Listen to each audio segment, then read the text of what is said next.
नाजरीन, सैयद अतीकुर हसन का Sydney Australia से सलाम। हर 4-5 साल बाद इसराइल यूएस और मगरबी ममालिक की बैकिंग के साथ ऑपरेशन करता है निहत्ते फ़लस्तीनियों के ऊपर। और पिछले हम 40-50 साल से हमने देखा कि स्टेप बाय स्टेप वो फ़लस्तीन के इलाकों पर काबिज़ होता जा रहा है इस ऑपरेशन के नतीजे में। और इस तरह के ऑपरेशन का मकसद इसराइल का, जो कि प्लान्ड ऑपरेशंस होते हैं, ये होता है कि जो फ़लस्तीनी आज़ादी की तहरीकें हैं, ग्रुप्स हैं, उनको मजबूत ना होने दिया जाए। और जब भी ये ऑपरेशन हुआ है उसमें जो सरकर्दा मुख्तलिफ तहरीकों के ग्रुप हैं फ़लस्तीनियों के, उनको कत्ल किया जाता है। उसके साथ में फिर बच्चे भी शहीद किए जाते हैं और आम लोग शहीद किए जाते हैं, अस्पतालों पर हमले किए जाते हैं, स्कूलों पर हमले किए जाते हैं। और ये सारी दुनिया ये तमाशा देखती है। और फिर अमेरिका बड़े निडर होके, जो दुनिया में आलमी चैंपियन कहलाता है ह्यूमन राइट्स का, वो आकर कहता है कि हम फ़लस्तीनियों में जो टेररिज्म ऑर्गेनाइजेशंस हैं उनके खिलाफ हैं और इस सिलसिले में भरपूर तरीके से इजराइल का साथ देंगे। ये सारी एक प्लानिंग है जो मुसलमान पिछले 70 सालों से देख रहे हैं फ़लस्तीनियों पर जो जुल्म हो रहा है, लेकिन हम कुछ कर नहीं पा रहे इसराइल का। और इसराइल दिन ब दिन मजबूत होता जा रहा है। हाल ही में पिछले जो 2 हफ्तों में जो कुछ हुआ सारी दुनिया ने देखा। आम मुसलमान जो हैं दुनिया भर में, उनमें ज़रूर हमेशा से जब भी ये हुआ है गम और गुस्सा पाया गया है, उन्होंने एहतजाज किया है। और उसमें हमेशा ज़्यादा से ज़्यादा लेवल पर ये हुआ है। और इस दफ़ा जबकि सोशल मीडिया है, इससे पहले 2004 में हुआ था, सोशल मीडिया इतना आम नहीं था, लेकिन प्रिंट मीडिया में आती थी खबरें, तो आम लोगों तक ये खबरें नहीं पहुंचती थी। लेकिन आज का नौजवान जिसके हाथ में मोबाइल है, उसने ये एक ब्रूटल खौफनाक किस्म की ये तस्वीर देखी, फ़लस्तीनियों के ऊपर जुल्म सितम देखा। और तमाम दुनिया के ममालिक में, चाहे वो इस्लामी मुल्क हों या गैर इस्लामी मुल्क हों, मगरबी ममालिक हों, अमेरिका से लेके यूरोप और तमाम ममालिक में, आपने देखा कि कितने बड़े बड़े लाखों की तादाद में जुलूस निकले, जिसमें मुसलमान ही नहीं बल्कि ह्यूमन राइट्स के गैर मुस्लिम भी शामिल थे।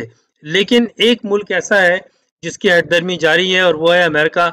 और अगर अमेरिका की पुष्पनाही नहीं हो तो इसराइल जो है, जिसकी आबादी कोई 80 लाख है, मैं समझता हूँ कि कराची के एक इलाके की आबादी चौथा हिस्सा कराची का है, तो उस पर कोई ठीक करना, उसको फिक्स करना, पाकिस्तान जैसी ताकत के साथ जिनके पास सब कुछ है, हथियार हैं, तुर्की के लिए, ईरान के लिए, कोई मुश्किल बात नहीं है।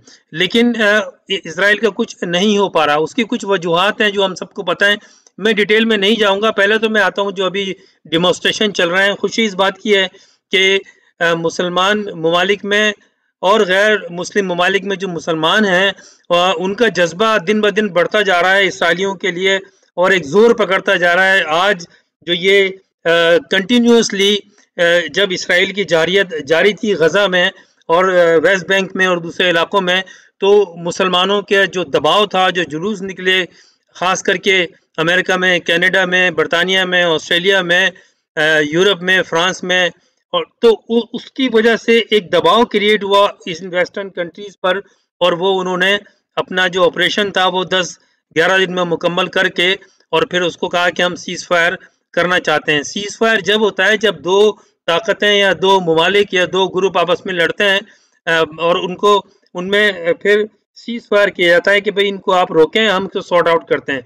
ये सीज़ फायर किस किस्म का है कि एक ताकत है इजराइल जो एक निहत्ते लोगों को शहीद कर रही है, बच्चों से लेके बूढ़ों तक, और सिविलियन इलाकों के ऊपर हमला कर रही है, जंगी जराइम में इन्वॉल्व है। और उसके जवाब में अगर कोई फ़लस्तीनी एक आम किस्म के छोटे रॉकेट लॉन्चर बना के उन पर करते हैं, तो वो यकीनी तौर पे वो कोई बराबरी का लड़ाई नहीं है, कोई बराबरी की हम पल्ला लड़ाई नहीं है, बल्कि वो अपना बचाव में ये कुछ करते हैं जो कुछ कर सकते हैं। और लेकिन अफसोस की और शर्मनाक बात यह जो दुनिया ने देखी कि अमेरिका ने और यूरोप ने, मगरबी ताकतों ने ये कहा कि ये कॉन्फ्लिक्ट है, ये क्राइसिस है इसराइल और फ़लस्तीन के जो ग्रुप्स हैं उनके दरमियान, और फिर मार रहे हैं सिविलियंस को, बच्चों को, छोटे-छोटे 5-5, 6-6 महीने के बच्चों को मारा, ये सब ने देखा। मैं इसकी तफ़सील में नहीं जाऊँगा। अ, ऑस्ट्रेलिया में भी इस मामले पर लास्ट वीक भी सैटरडे को और कल जो सैटरडे गुजरा है, इस पर भी यहाँ मुज़ाहरा हुआ, मेलबर्न में भी हुआ, सिडनी में हुआ, सिडनी में हाइड पार्क में हुआ। मैंने इसको कवरेज भी किया एज ए सहाफ़ी, और उसमें खुद भी मैं मौजूद था, सुरैया हसन भी मौजूद थी, और हमने सोशल मीडिया पर अपील भी की पाकिस्तानी कम्युनिटी से और तमाम मुसलमानों से कि उसमें ज़्यादा से ज़्यादा तादाद में शरीक हों, क्योंकि ये हमारा एक जो है मुस्लिम उम्मा का जो पॉलिटिकल इशू है, इसको हल होना चाहिए। और वहाँ काफ़ी तादाद में लोग आए, जो पाकिस्तानी कम्युनिटी के लोग आए जो मैंने देखे वहाँ पर, मैं उनको खराज तहसीन पेश करता हूँ, उनके जज्बात को सराहता हूँ, बहुत-बहुत शुक्रिया। और जो लोग हमारे, जो हमने ये एक मुहिम भी चलाई थी कि वहाँ जाएँ, कुछ हमने पोस्ट लगाए थे, उसको देखकर अगर कोई लोग वहाँ पर पहुँचे हैं, तो मैं उनका तहे दिल से शुक्रिया अदा करता हूँ। ये हम किसी पर एहसान नहीं कर रहे, हमारा एक कौमी, बल्कि एक मुस्लिम उम्मा का हमारा एक फ़र्ज़ है कि हम इसमें जो हम कर सकते हैं एज़ ए पब्लिक, वो हमें करना चाहिए। लेकिन करने की ज़रूरत ये है कि जो लोग इस्लामी हम ममालिक में रहते हैं, उनमें हमारे इसमें इस्लामी ममालिक के जो हेड ऑफ़ स्टेट्स हैं, उनको हमें पुश करना है, उनको फ़ोर्स करना है कि वो इसराइल के लिए फ्रंट पे खड़े हों। ख़ास करके पाकिस्तान, तुर्की, ईरान, इंडोनेशिया, इजिप्ट, ये ऐसे मुल्क हैं कि ये लड़ने की सलाहियत रखते हैं इसराइल से। और फ़कत सिर्फ़ बात ये है कि आपने ईमान के साथ, जज़्बे के साथ, कि अगर मरेंगे तो हम शहीद होंगे और अपने मुसलमान बहन-भाइयों के लिए हम हक़ की राह पर हैं, और इसमें हमें खड़े होना चाहिए। हमें किसी ताकत की, किसी मग़रबी ताकत की, अमेरिका की डरने की ज़रूरत नहीं है। ये हौसला, ये हिम्मत मुसलमान के लीडरों को चाहिए कि वो फ़र्म बात करें। लेकिन फिर बात वहीं आ जाती है कि वो किस तरह बात करेंगे, जबकि तारीख़ में जाएँ तो हम देखते हैं कि ये जो मिडल ईस्ट की रियासतें हैं, ये तो क्रिएट ही सल्तनत उस्मानिया के डिफीट के बाद अंग्रेज़ों ने कायम की, अपने मुफाद के लिए, तेल निकालने के लिए, और फिर अपने एजेंट बनाकर, शेख बनाकर, बादशाह बनाकर उनको बिठा दिया। तो उनके अपने ज़ाती मफाद हैं, वो एक कान से सुनते हैं, दूसरे से निकाल देते हैं, और वो अंधे बहरों की तरह ये सारी इमेजेस जो सोशल मीडिया पे नज़र आ रही हैं, वो देखते हैं लेकिन कुछ कर नहीं पाते। अब हमारी जो नई जनरेशन है, उसको समझना चाहिए कि जितने इस्लामी ममालिक के हेड ऑफ़ स्टेट है, ये कुछ नहीं करेंगे, ज़बानी जमा खर्च करेंगे, बातें होंगी, और ये बात मगरबी ताकतें भी जानती हैं, और अमेरिका भी जानता है कि इन्होंने करना कुछ नहीं है, बल्कि उनसे डिक्टेशन लेते हैं ये, कि भाई ठीक है, हमने अपनी पब्लिक में अपना फेस सेव करना है, तो हमने स्टेटमेंट तो देने हैं। और हम पिछले 70 साल से करारदादें यूएनओ में जा रही हैं, इजलास होते हैं, और हर दफ़ा यही हुआ है। मुझे याद है, मैं बहुत छोटा स्कूल में था, 67 की जब जंग हुई इजिप्ट और फ़लस्तीन से, उस वक्त से लेके बार-बार 5-10 साल बाद ये जंग होती रही, और मैं फ़लस्तीनी लीडरों की शहादतें देखता रहा हूँ, बच्चों की जो खबरें पढ़ता रहा हूँ, बच्चों की और बूढ़ों की और औरतों की, उनको शहीद होते देख चुका हूँ, उनके साथ ज़्यादतियाँ होते हुए स्क्रीन्स पर देख चुके हैं। और यही होता है कि कुछ दिन जब ये अपना ऑपरेशन मुकम्मल कर लेते हैं, जो टारगेट पूरा कर लेते हैं, तो उसके बाद में फिर एक शोर मचता है, और जनाब यूएनओ में फिर एक ढोंग रचाया जाता है, इजलास बुलाया जाता है, तकरीरें की जाती हैं, और उसके बाद सीज़ फायर करके, सीज़ फायर के नाम पे, और फिर कहते हैं कि जी दोबारा आप उनको ऐड दें, हम उनके घर बना देंगे, और हम उनकी चीज़ें ठीक कर देंगे। अब सारी दुनिया ने ये सबसे बड़ी इंसानी बर्बरियत, ह्यूमन राइट्स वायलेशन और जंगी जराइम देखे, लेकिन वो फिर क्या हुआ कि जब उन्होंने अपना टारगेट हदफ मुकम्मल कर लिया, तो सीज़ फायर कर दिया, और हमारे मुस्लिम ममालिक के सरबराहान, वज़ीर ख़ारिजा, तमाम वो ये कहते हैं कि जी हमने जैसे कोई फ़तह हासिल कर ली सीज़ फायर करके। सीज़ फायर करके कुछ भी नहीं हुआ। आज भी फ़लस्तीनी खुली छतों के नीचे बैठे हुए हैं, 70,000 फ़लस्तीनियों को डिसलोकेट कर दिया गया है, और उनके जो सेकंड थर्ड लेवल के जो कायदीन थे, जो मूवमेंट चला रहे थे, उनको शहीद कर दिया गया है। उसका कैसे उसका जो है ना वो नेमुल बदल पैदा किया जाएगा। तो इज़राइल तो हमेशा से अपना हदफ बड़ी बाकायदगी से पूरा कर लेते हैं, और हमारे जो मुसलमान लीडरान हैं, वो चिल्लाना शुरू कर देते हैं, और उनको पता है कि बस ये सीज़ फायर हो जाएगा, हमारा अपना काम पूरा हो गया।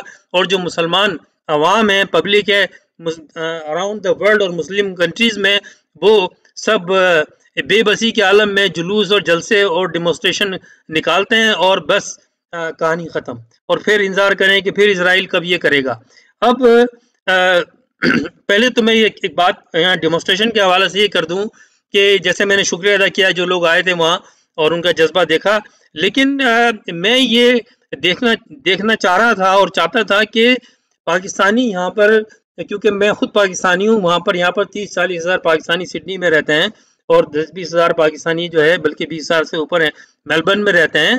तादाद क्यों हमारी बड़ी नहीं थी? क्यों वहाँ पर हमने देखा 100-150 मैक्सिमम पाकिस्तानी होंगे जो वहाँ पर होंगे, बल्कि ज़्यादा तादाद जो है वो नौजवान मिडिल ईस्टर्न कम्युनिटी की थी। तो आप इसका मतलब है कि हम इसको अरबों का इशू लेते हैं, पाकिस्तानियों का इशू नहीं है, मलेशियन का इशू नहीं है, इंडोनेशियन का इशू नहीं है, ईरानियन का इशू नहीं है, अफगानियों का इशू नहीं है। क्यों नहीं थे हम लोग? तो मैं तो अब पाकिस्तानियों से बात करूंगा, क्योंकि मेरा ताल्लुक पाकिस्तानियों से है कि भाई हमारे लोग अगर 200-300 फैमिलीज भी आ जाती तो वहां पर 1000-2000 लोगों को लगना चाहिए था। हम 30-40 हज़ार लोग हैं, हम दावतों में 300-400-500 लोग शरीक होते हैं और खाना खाते हैं, मजे करते हैं, एंटरटेनमेंट करते हैं। तो क्यों हम इस पर नहीं आए? क्या हम नहीं समझते कि हमारी जिम्मेदारी है? हम सोशल मीडिया पे बैठ के तो बहुत बातें करते हैं, पोस्ट लगाने के हम माहिर हैं, हम एक दूसरे के पोस्ट लगाते हैं, क्लिप्स लगाने के माहिर हैं। फ़लस्तीनियों जो बेचारे वहाँ पर शहीद हुए हैं और उनकी जो जख्मी हैं, उनकी लाशों की पिक्चर्स लगाने के लिए और उन पर शेर व शायरी करने के लिए तो काफ़ी हैं। क्या इससे हमें फ़लस्तीनियों को आज़ादी हम दिला सकेंगे? हमें यकजहती शो करने की ज़रूरत है, हमें सॉलिडेरिटी शो करने की ज़रूरत थी ग्राउंड के ऊपर। हमें यहाँ पर सिडनी में, मेलबर्न में, बड़े शहरों में ऑस्ट्रेलिया की हुकूमत को दिखाने की ज़रूरत थी कि हम इसमें शरीक हैं, हम क्या चाहते हैं। तो वहाँ ज़्यादा से ज़्यादा लोगों को आना चाहिए था, लेकिन लोग नहीं आए। ये एक बहुत अलमिया है और इस पे मुझे बड़ा अफसोस है। खुदारा आप ये ना सोचें कि ये मसला आपका नहीं है या आपके सेहत पे कोई असर पड़ता है या नहीं पड़ता है। कई लोगों से मैंने बात की तो उन्होंने कहा हमारी अपनी प्रायोरिटीज थी, हमारे अपने फंक्शंस थे, दुनिया में ये सब यहीं रखे रह जाएंगे। एक दिन हमें भी जाना है, मुझे भी जाना है, आपको भी जाना है, और कोशिश करें कि कुछ लेके जाएं इस दुनिया से, ताकि हम जब हशर के मैदान में जाएं कि अल्लाह कोई मुंह दिखा सके कि हमने तेरी उम्मत के लिए अपना हिस्सा डाला, जो भी कर सकते थे वो करा। तो इसकी अहमियत को समझें। ये बात है सिर्फ अहमियत की, कोई आके आपको पुश नहीं करेगा कि आप वहाँ पहुँचो, आपको कोई ट्रांसपोर्ट नहीं देगा। ये आपने खुद जज्बा लेके वहाँ जाना है, किसी पे एहसान नहीं है। मैं वहाँ गया, मैं वहाँ शरीक हुआ, मैंने किसी पे एहसान नहीं किया, मैंने तो अपना फर्ज समझकर वहाँ गया और उसमें शरीक हुआ, और जो भी मैं उससे पहले उसमें जाने के लिए लोगों से अपील कर सकता था वो मैंने किया, जो मेरा फर्ज है। और मैं इसलिए भी किया, मेरी वाइफ ने भी किया कि भाई हम लोगों को दिखाएं कि हम शाना बशाना फ़लस्तीनियों के साथ खड़े हुए हैं। तो आइंदा प्लीज़, अभी फ़लस्तीनी ना आज़ाद हुए हैं और ना उनका मसला हल हुआ है, सिर्फ उन पे जो जुल्म और ज़्यादती बर्बरियत इसराइल ने 10 दिनों में की है उसको सीज़ फायर करके इसराइल ने अपना हदफ पूरा किया है। और अब वो बेचारे जो बेघर हो गए 70,000 लोग, जिनके हाउस मसमार कर दिए गए, बिल्डिंगें ख़त्म कर दी गई, 50 के करीब स्कूल तबाह कर दिए गए, उनको बनाने में फिर 4-5 साल लगेंगे और उसके बाद फिर एक ऑपरेशन होगा और इसराइल पे इस तरह इसराइल की इस तरह जारी रहेगी। आहिस्ता आहिस्ता आप देखें 40-50 साल में कितने इलाके पर कब्जा कर चुका है इसराइल, और हर दफ़ा यही होता है। और फिर अमेरिका वहाँ आकर कोई भी इस्लामी मुल्क या कोई कंट्री कोई करारदाद पेश करता है, सिक्योरिटी काउंसिल में जाती है तो उसको वीटो कर देता है। और हमारे जो सरबराहान है वो बैठ देखते रहते हैं। ज़रूरत इस बात की है कि इस्लामिक उम्मा को, हमारी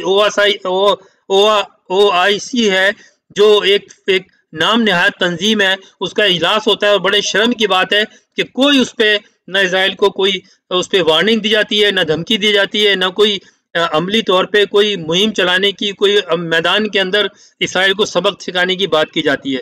तो वो उसको वो फजूल है। एक नए इत्तेहाद की, नए अलायंस की ज़रूरत है मुसलमानों को, और हमें सीधी बात करनी चाहिए। हम किस चीज़ से डरते हैं? पाकिस्तानियों से मैं बात करता हूँ, पाकिस्तानी फ़ौज किस चीज़ से डरती है? पाकिस्तान के हुक्मरान किस चीज़ से डरते हैं? क्यों आप इसराइल को अल्टीमेटम नहीं दे सकते? आप कहते हैं हमारे पास 3000 माइल्स किलोमीटर टारगेट करने के मिसाइल हमारे पास हैं, तो इसका मतलब है इसराइल हमारी हदफ में आता है। तो हमने क्या डेकोरेशन पीस के लिए रखे हैं? वो मैं साफ बात करता हूँ, ये कोई मैं किसी को टेररिज्म फैलाने की बात नहीं कर रहा हूँ, मैं जुल्म ज़्यादती की, लेकिन हक की खातिर अगर हमारे मुसलमान भाई बहनों पे जुल्म हो रहा है, हम पे खाना हराम है, तो फिर हमने क्यों हम खुल के खड़े नहीं होते? इसलिए कि हमारी हुकूमतें चली जाएंगी, इसलिए कि हमें हमें अमेरिका आके हम पे बम्बार्डमेंट कर देगा, हम पे पाबंदी लगा देगा, हमारी इमदाद बंद हो जाएगी। तो हो जाए, अगर हमारा अल्लाह पे ईमान है तो अल्लाह ताला हमें रिज़्क देगा। अगर हमारा अल्लाह ताला पे ईमान है तो जब जैसे मौत लिखी है वो आएगी। एक आम तरीके से किसी हॉस्पिटल में या किसी एक्सीडेंट में या किसी तबई बीमारी में की मौत मरने से बेहतर है कि हम शहीद हो जाएं। तो लेकिन आम आवाम कैसे जाएगी? हमारे लीडरों को खड़ा होना पड़ेगा, लीडरों को बोलना पड़ेगा। अगर मुसलमान ममालिक में एक लीडर खड़ा हो गया, हिम्मत ले ली, जज्बे के साथ, ईमान के साथ, और अपने ईमान को सामने रख के अपने ज़मीर की आवाज़ को करके खड़ा होकर ऐलान कर दे कि हम 6 घंटे की धमकी दे के हम 6 घंटे का टाइम देते हैं इजराइल को, खाली करे सारी जगह वेस्ट बैंक की और जहाँ जहाँ कब्जे किए हुए हैं, और टेबल पर बैठे, वरना हम यहाँ से हमला करेंगे और फना कर देंगे इजराइल को। तो लॉन्ग रेंज मिसाइलों की मारने की जरूरत है, और उसके बाद जो भी होगा हम उसकी परवाह नहीं करते, क्योंकि हम जान देने को तैयार हैं। करें हिम्मत। हमारे जिस वक्त 3 बरआज़म पे मुसलमानों की हुकूमत थी, तो उनके जो सिपह सलार थे उनके ऐसे ही स्टेटमेंट आते थे। हमेशा से मुसलमानों ने जो जंगें जीती हैं उनमें उनकी तादाद 10 गुना से भी कम थी, छोटी तादाद में होते हुए जीते, क्योंकि एक चीज थी, जज्बा ईमानी, और वो आम लोगों में तो है। आज लाखों के डेमोन्स्ट्रेशन निकले हैं हर मुल्क में, लोगों ने किया है, लेकिन हमारे जो हुक्मरान हैं वो अपनी उनको जिंदगी प्यारी है, उनको अपनी कुर्सी प्यारी है, उनको अपनी हुक्मरानी प्यारी है, उनको अमेरिका का खौफ है, उनको यूरोप का खौफ है, बस वो बैठे हुए हैं।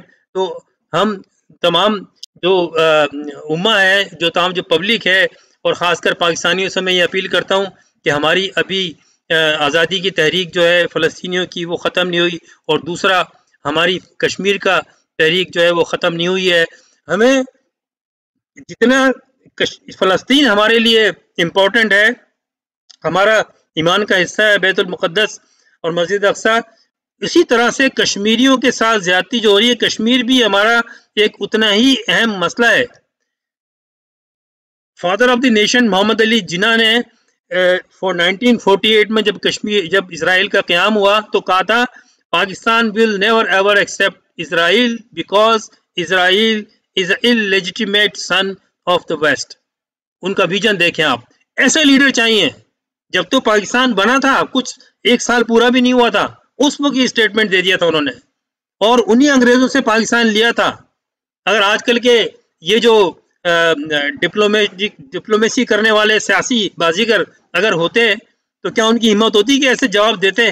क्योंकि अभी सोचते कि अभी तो मुल्क बना है, अभी तो हम कमजोर हैं, अभी फिर देखते हैं। लेकिन उन्होंने बिल्कुल सीधी बात की, और आज हमें उनके कौल के साथ खड़े होना चाहिए। हम हर कोई 5-10 साल बाद पाकिस्तान में ये बातें चलना सुनने में आना शुरू हो जाती हैं कि जी कोई टेबल टॉक हो रही है, बिहाइंड द सीन बात हो रही है, इसराइल को तस्लीम कर लें, ये कर लें। हमें शर्म आनी चाहिए। हम ये बेगैरती के स्टेटमेंट, बेगैरती की हरकतें करते हैं। अगर हमें अपने कायद से, जिसने मुल्क बनाया, उससे हमदर्दी है, उसकी इज्जत करते हैं, तो हमें ये बात नहीं करनी चाहिए। हमारे कायद ने कहा था भी Pakistan will never ever accept Israel. तो किस तरह से हमारी मुल्क में ये बातें शुरू हो जाती हैं? फिर हमारे कायद ने, फाउंडर ऑफ पाकिस्तान मोहम्मद अली जिन्ना ने ये कहा था कि हमारे कश्मीर जो है वो हमारी शहरक है पाकिस्तान की, अगर किसी की शहरत को काट दो तो ख़त्म हो जाता है इंसान।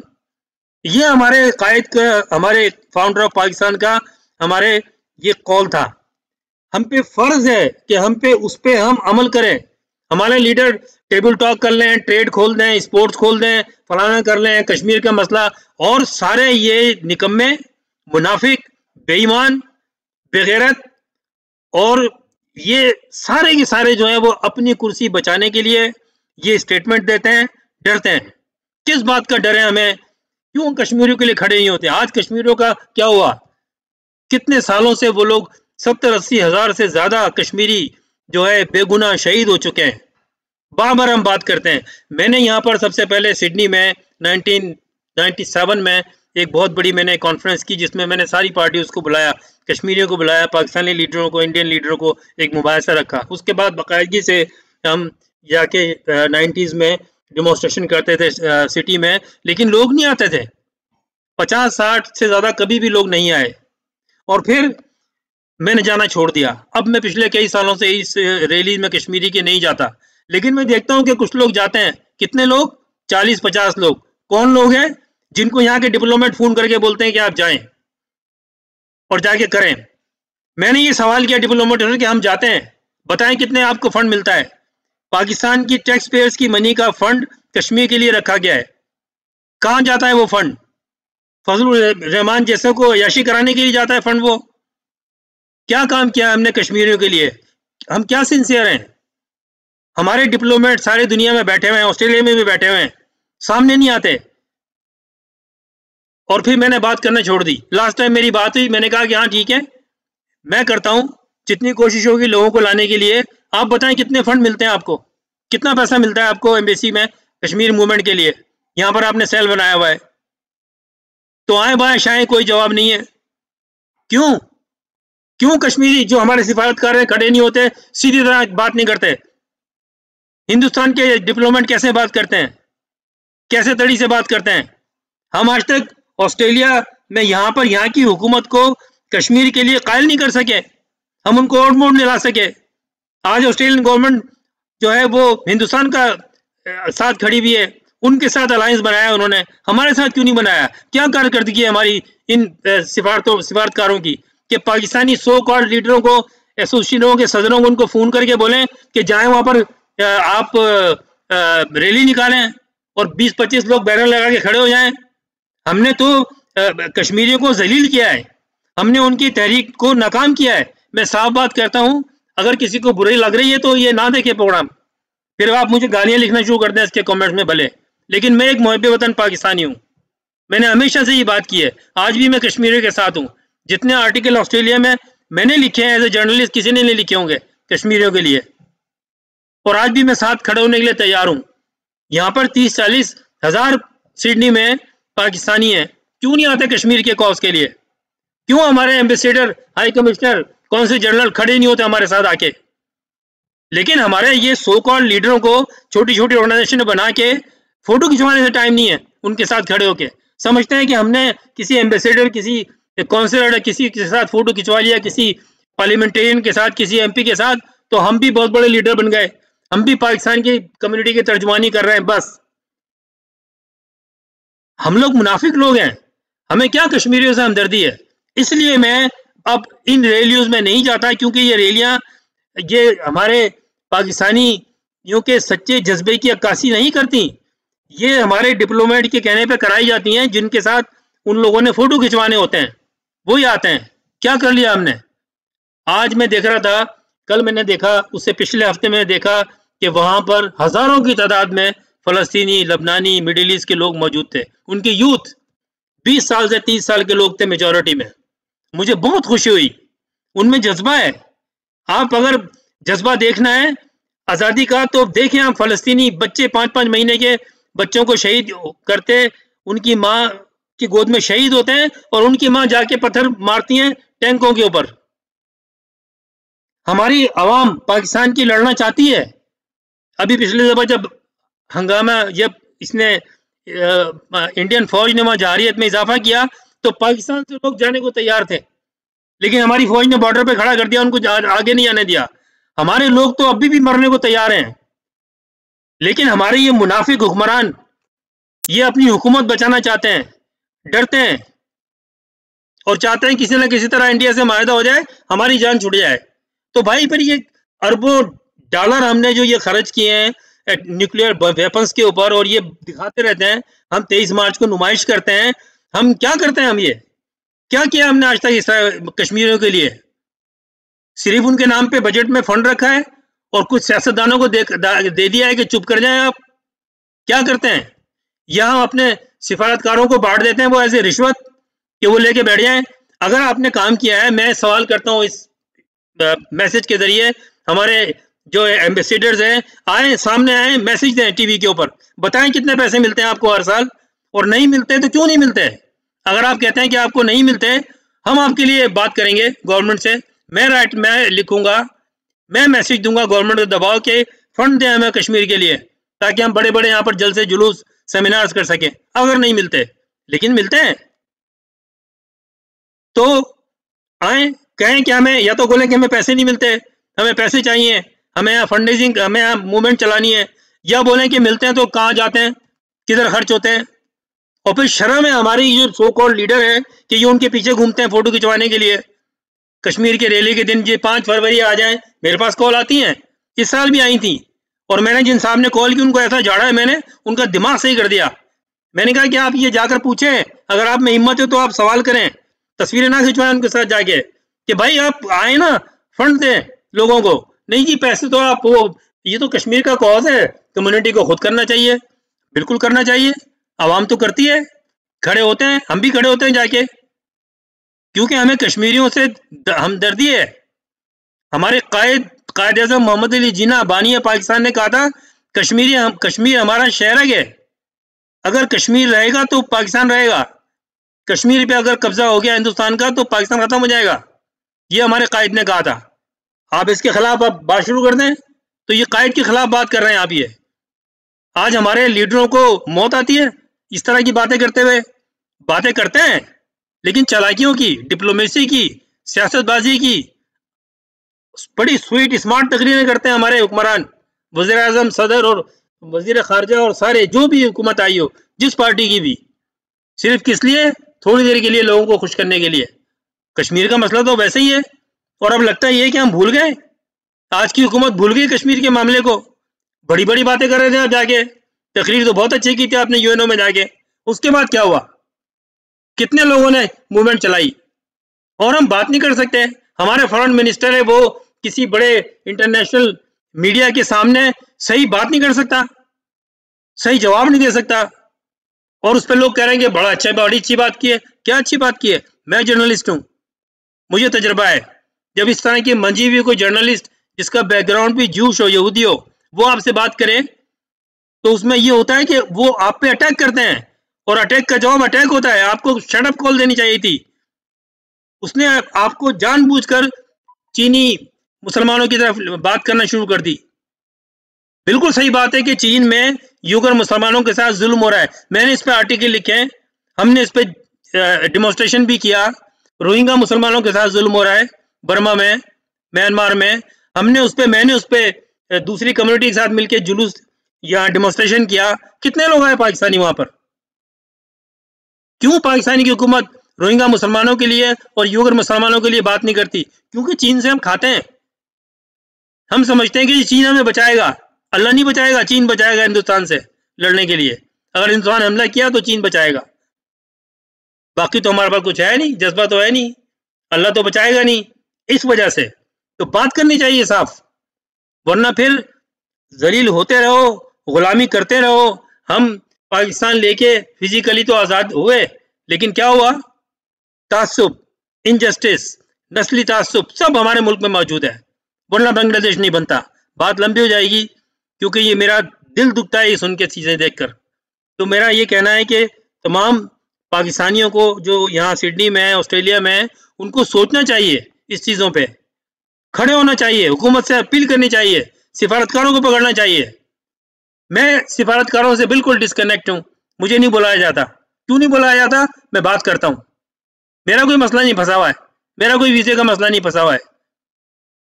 लेकिन यही हमारे कम्युनिटी के सो कॉल्ड लीडर जाके मेरी बुराई करते हैं, और कोई उनमें ये नहीं है कि भाई मैं जब भी गया हूं, मुझे किसी को बुलाया भी, मैंने सबके सामने खड़े होकर बात किया है कमिश्नर से कि आप लोग क्या करते हो। तो उन्होंने मुझे रेड एक लिस्ट में ब्लैक लिस्ट किया हुआ है कि इसको नहीं बुलाना है, क्योंकि ये बुलाएंगे तो ये पूरे प्रोग्राम खराब कर देगा हमारा। चमचागिरी ये करता नहीं है, सीधी बात मैं पूछता हूँ। और मेरा कोई मसला नहीं है, मैं कोई ज़्यादा बात नहीं करता, मैं पाकिस्तान की बात करता हूँ, पाकिस्तान के इशूज़ की बात करता हूँ। नाअहल हो, अगर हमारे जितने सिफारतकार हैं वो नाअहल हैं, अगर नाअहल नहीं होते तो हम भी ऑस्ट्रेलिया के साथ अच्छे ताल्लुकात बनाते, और जैसे ऑस्ट्रेलिया हिंदुस्तान के साथ खड़ा है, हमारे साथ भी खड़ा होता, वो भी कश्मीर पे स्टेटमेंट देता, हमारा वज़ीर आज़म ऑस्ट्रेलिया वज़ीर आज़म भी देता। मैंने आर्टिकल लिखा है, कश्मीर पे भी लिखा है, अभी मैंने उस पे भी लिखा है फ़लस्तीन पे, मैं भेजता हूँ प्राइम मिनिस्टर को, देखते हैं वो, कभी-कभी फीडबैक भी आता है। सच्ची बात करने में नहीं डरना चाहिए, मौत का एक दिन अल्लाह ताला ने रखा हुआ है, उसी दिन मौत आएगी। लेकिन किसी अच्छा काम करके अगर मरेंगे तो सुकून से मौत आएगी। बहुत शुक्रिया, फिर इंशाल्लाह कभी आपसे बात होगी। दुआओं में याद रखिएगा, और जाते-जाते मैं ये कायद-ए-आज़म की कुछ कौल हैं, इसको भी मैं आपको बताना चाहता हूँ। कायद-ए-आज़म ने पाकिस्तान के बारे में कहा था, मुझसे अक्सर पूछा जाता है कि पाकिस्तान का तर्ज़ हुकूमत क्या होगा? पाकिस्तान के तर्ज़ हुकूमत का तयन करने वाला मैं कौन होता हूँ? कायद-ए-आज़म ने कहा, मुसलमानों का तर्ज़ हुकूमत आज से 1300 साल कबल कुरान करीम की ने वज़ाहत के साथ बयान कर दिया था। अल्हम्दुलिल्लाह कुरान मजीद हमारे रहनुमाई के लिए मौजूद है और क़यामत तक जारी रहेगा। ये हमारे कायद का फरमान है, ये हमारे कायद का फरमान है। और फिर हम जो रोते रहते हैं कि हमारे यहाँ निज़ाम सही नहीं है, हमारे यहाँ निज़ाम की तब्दीली है, हमें नया पाकिस्तान, क्या का नया पाकिस्तान चाहिए? हमें कायद-ए-आज़म का पाकिस्तान चाहिए। कायद-ए-आज़म ने हर चीज़ क्लियर कर दी थी, कानून भी बन रहा था। लियाकत अली शहीद नहीं होते तो बन गया था कानून, ड्राफ्ट भी बन रहा था, और वो कुरान और सुन्नत की रोशनी में था। क्या है कि बकवास करते हैं हम बैठकर, और फिर कमेंट करना शुरू कर देते हैं उन लोगों के खिलाफ, मेरे ऐसे लोगों के खिलाफ जो अभी आएंगे जब मैं ये वीडियो सोशल मीडिया पर डालूंगा तो। बट आई डोंट केयर, मैं एक सच्चा पाकिस्तानी हूँ, कोशिश करता हूँ अच्छा मुसलमान भी बनूं, और मेरा जज्बा बिल्कुल ठीक ठाक है। बात सिर्फ ये है, कायद-ए-आज़म में कहता है यूनिटी, फेथ एंड डिसिप्लिन। क्या हमारे में क्या हमारे में यूनिटी, फेथ, डिसिप्लिन है? नहीं है। फिर हम रोते क्यों रहते हैं कि पाकिस्तान में ये हो गया, पाकिस्तान में वो हो गया? अगर चोर उचक्कों को, नायलों को, जो इनकैपेबल है, उन लोगों को अगर हम हुकूमत देंगे तो यही होगा। हम निज़ाम की तब्दीली चाहते हैं बातों से, सोशल मीडिया पे पोस्ट लगाने से? हमारी यूथ बहुत अच्छी है, कोशिश कर रही है, उनको समझाने की ज़रूरत है, उनको हिस्ट्री की बताने की ज़रूरत है, और हमारी यूथ को चाहिए कि वो भी जो है वो पाकिस्तान की हिस्ट्री पढ़ें, कायद-ए-आज़म के फरमान पढ़ें, यही हमें चाहिए। फिर इंशाल्लाह आपसे बात होगी। अल्लाह हाफ़िज़। इस वीडियो को आगे भी शेयर कीजिएगा, पूरी वीडियो देखिएगा। मैं देखता हूँ कि लोग देखते हैं, बड़ी वीडियो है। किसी ने मुझे कहा अतीक साहब के मैसेज बड़े लंबे होते हैं। अरे यार, आप 5 मिनट, 10 मिनट, 20 मिनट नहीं खर्च कर सकते? नहीं सुन सकते आप ये बातें? प्लीज़ इसको ज़रूर सुन के सोचिएगा और इस पे पॉजिटिव कमेंट दीजिएगा। अगर मैं हमेशा कोई नॉनसेंस कमेंट आते हैं जिसको तकरीर से, जो मेरे मैसेज से रिलेटेड नहीं है, मैं डिलीट कर देता हूँ, क्योंकि मेरे पास वक्त नहीं है बकवास सुनने का और करने का। तो इस पे आप अपने कमेंट दीजिएगा, टू द पॉइंट बात करें। मेरी बात भी गलत हो सकती है, मैं भी सीखता हूँ इन मैसेजेस के ज़रिए आप लोगों के फीडबैक से, लेकिन खामा-खा की बकवास नहीं कीजिए। और मैंने एक एज़ ए मुहिब वतन पाकिस्तानी, एज़ ए मुसलमान ये इशू उठाएँ। मैं किसी सियासी पार्टी के न खिलाफ हूँ और न मैं किसी पार्टी के साथ हूँ। मेरा अपना एक मौक़िफ़ है, independent, as a journalist, as a community worker. फिर इंशाल्लाह बात होगी। अल्लाह हाफ़िज़।